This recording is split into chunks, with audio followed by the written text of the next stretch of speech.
YCP హయాం నాటి మద్యం కుంభకోణంలో జగనే ప్రధాన దోషి అని ఎమ్మెల్యే గోరంట్ల బుచ్చయ్య చౌదరి ఆరోపించారు.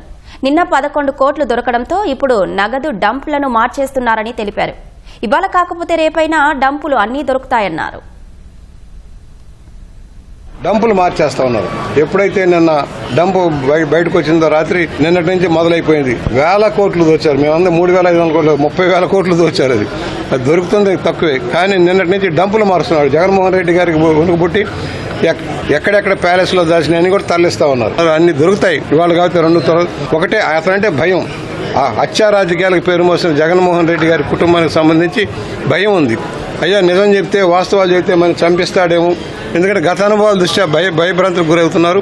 కానీ తప్పదు, వాస్తవాలు వెలుగులోకి వస్తాయి. ఇవాళ ఈడీ కూడా రంగంలోకి వస్తూ ఉంది. కేవలం 100 కోట్ల రూపాయల దానికే ఢిల్లీలో లిక్కర్ కుంభకోణం చేసాం. 1000 కోట్ల కుంభకోణాన్ని ఎలా వదిలేయాలి? మళ్ళీ కక్కించాలి, దాన్ని వసూలు చేయాలి. దుర్మార్గుని అసలు ఎవరైతే మెయిన్ దోషో అతను శిక్షించబడాలి. 100% బిగ్ బాస్ సీఎం గా అధికార దుర్వినియోగం చేసి దోచుకున్నాడు కనుక అతనే ముఖ్య దోషి. అతనే రాజమండ్రి సెంట్రల్ జైలు వసూలు లెక్కాల్సిన రోజుల దగ్గరలో ఉన్నాయి. అవుతుందని భావిస్తా ఉన్నాం.